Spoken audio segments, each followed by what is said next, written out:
अस्सलामुअलैकुम वरहमतुल्लाहि वबरकातुहू।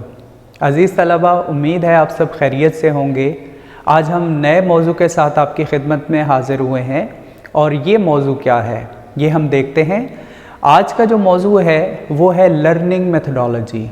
अगर आप जमात नहम और दहम यानी 9th और 10th की मुताला पाकिस्तान पढ़ते हैं या फ़र्स्ट ईयर की इस्लामियात पढ़ते हैं या सेकेंड ईयर की मुताला पाकिस्तान पढ़ते हैं, तो इनकी लर्निंग मेथडोलॉजी क्या होगी।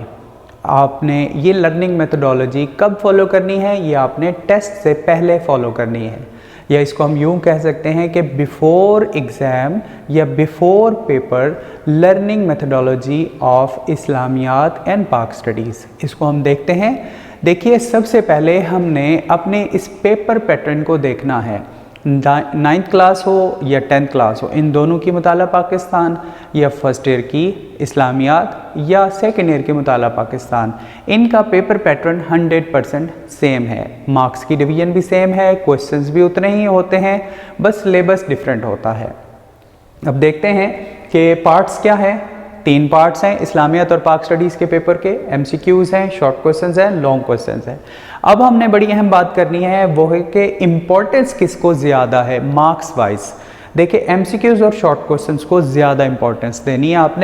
आपने 10 मार्क्स के MCQs देखे, यहाँ पे 12 + 12 24 मार्क्स के शॉर्ट क्वेश्चंस हैं। टोटल करें तो ये 34 मार्क्स हैं आउट ऑफ 50। और फिर बाकी 16 मार्क्स किसके हैं, लॉन्ग क्वेश्चंस के, 8 + 8 और 16।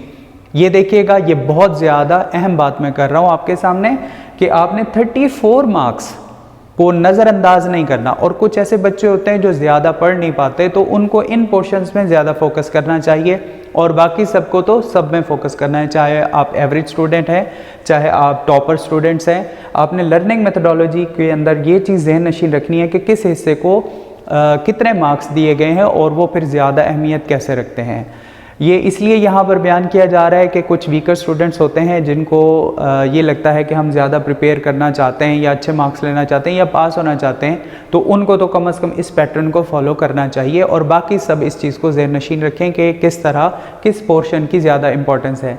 जब आप इसको फॉलो करेंगे, चाहे आप टॉपर हैं, तो आप MCQs में भी कोई मिस्टेक नहीं करेंगे, आप शॉर्ट क्वेश्चन में भी कोई मिस्टेक नहीं करेंगे।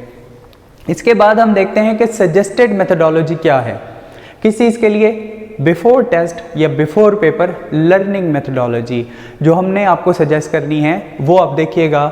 इनमें सबसे पहले आपने तरजीह किसको देनी है, प्रायोरिटी किसको देनी है, प्रायोरिटाइज किसको करना है, आपने शॉर्ट क्वेश्चंस को प्रायोरिटाइज करना है, इनकी आपने अहमियत देनी है। इसको कैसे याद करना है, learning from text book, notes और पास पेपर आपने इसको याद करना है। ठीक है, आपने टेक्स्ट बुक देखनी है, नोट्स देखने हैं, पास पेपर्स देखने हैं, और उसके बाद फिर आता है पोर्शन लॉन्ग क्वेश्चन का। जी तलबा, ये भी बड़ी अहम बात आने वाली है। लॉन्ग क्वेश्चन की लर्निंग मेथडोलॉजी अक्सर बच्चों को मालूम नहीं होती, इसी वजह से वो मार्क्स नहीं ले पाते या नंबर उनके कटते हैं। देखें, 8 नंबर का एक लॉन्ग होता है, चाहे आप 9वीं में हैं, चाहे आप 10वीं में हैं, या फर्स्ट ईयर की इस्लामियात है या सेकेंड ईयर की मुताला पाकिस्तान है। 8 नंबर का एक लॉन्ग है और इसको अच्छे तरीके से बच्चे प्रिपेयर नहीं कर पाते। उसकी रीज़न ये है कि मेथडोलॉजी मालूम नहीं होती।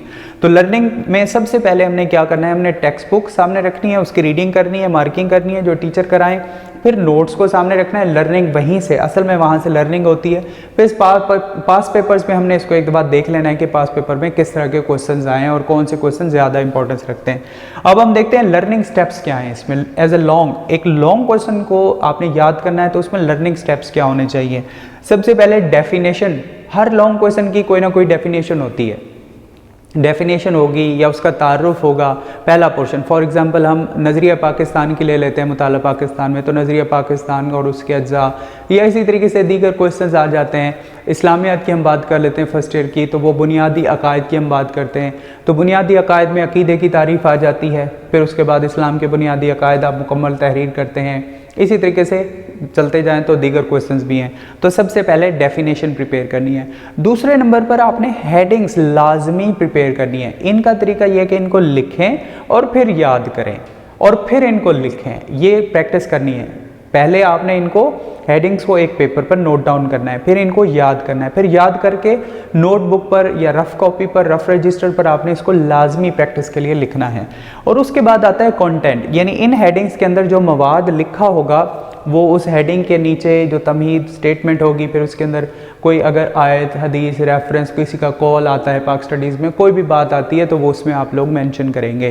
तो इसमें सबसे पहले क्या है, डेफिनेशन, हेडिंग और कंटेंट। ये लर्निंग मेथोडोलॉजी है तफसीली सवाल की, लॉन्ग क्वेश्चन की। फिर उसके बाद आता है जी MCQs, मल्टीपल चॉइस क्वेश्चन जो होते हैं, इनका लर्निंग का मेथड बड़ा आसान है। इनको सिर्फ आप रीड आउट करते हैं। इसमें टेक्स्ट बुक होती है रीडिंग के लिए और टीचर मार्क करवाते हैं। फिर इसी तरीके से नोट्स होते हैं, नोट्स में अच्छे तरीके से टीचर्स ने बना के दिए होते हैं, मुख्तलिफ इदारों के नोट्स भी हो सकते हैं, आप यूज़ कर सकते हैं। फिर पास पेपर्स में आपने देखना है कि किस किस अंदाज से MCQs आए हैं, ये सब आपने रीडिंग करनी है, इसकी लर्निंग नहीं होती। उसके बाद फोर्थ पोर्शन है वो है जी टेक्स्ट बुक रीडिंग। आप पूरी बुक की रीडिंग करेंगे, हर बच्चा कर सकता है, लेकिन ये वाला पोर्शन ज़्यादा सजेस्टेड है टॉपर्स के लिए, ज़्यादा पढ़ने वालों के लिए, कि after learning all syllabus read whole text book with full concentration. पूरी कंसंट्रेशन और तवज्जो के साथ आपने अपनी टेक्स्ट बुक की रीडिंग लाजमी करनी है। इसका फ़ायदा होगा MCQs और शॉर्ट क्वेश्चंस पे। बाज़ जब आप पेपर्स बहुत सारे देख लेते हैं, नोट्स भी देख लेते हैं, उसके बावजूद भी आपको MCQs और शॉर्ट क्वेश्चंस पेपर में ऐसे आ सकते हैं जो कहीं भी किसी भी नोट्स में ना हो। ज़ाहिर है इंसानों ने बनाए हैं हर इदारे के नोट्स, तो जब पेपर नया बनता है और हर साल नया पेपर बनता है, तो उस पेपर के अंदर आप ये ज़हन में रखिएगा कि पेपर किसी इदारे के नोट्स उठा के नहीं बनाए जाते, बल्कि टेक्स्ट बुक से बनाए जाते हैं। तो टेक्स्ट बुक से हर बनाने वाले ने, हर पेपर सेटर ने अपने मिजाज के मुताबिक क्वेश्चन करना है। उसके अल्फाज बदल सकता है, उसकी नेचर चेंज हो सकती है, तो मुख्तलिफ अंदाज से क्रिएटिव हो सकते हैं। जब आप टेक्स्ट बुक की रीडिंग करेंगे तो ये MCQs और शॉर्ट क्वेश्चन कवर हो जाएंगे। जी अजीज़ तलबा, आज हमने क्या देखा? आज हमने सबसे पहले इस्लामियात और मुताला पाकिस्तान बराए जमात दहम नहम, इसमें मुताला पाकिस्तान, फिर फर्स्ट ईयर में इस्लामियात, फिर सेकेंड ईयर में पाक स्टडीज़, उनके हमने पेपर के पोर्शन को देखा। कितने पोर्शन हैं? हमारे पेपर के 3 पोर्शंस हैं। फिर हमने ये देखा कि मार्क्स वाइज किस हिस्से को ज़्यादा इंपॉर्टेंस देनी है आपने। फिर हमने देखा सजेस्टेड मेथडोलॉजी क्या है, कि आपने अपने पेपर को कल फॉर एग्जांपल अटेम्प्ट करना है तो उसको किस अंदाज से कैसे प्रिपेयर करना है। जी ये हमारा आज का टॉपिक कंप्लीट हुआ, और दुआओं में याद रखिएगा अपने टीचर को। इस लेक्चर को ख़ुद भी देखिए और दूसरों तक भी फैलाइए। अस्सलामु अलैकुम व रहमतुल्लाहि व बरकातुहू।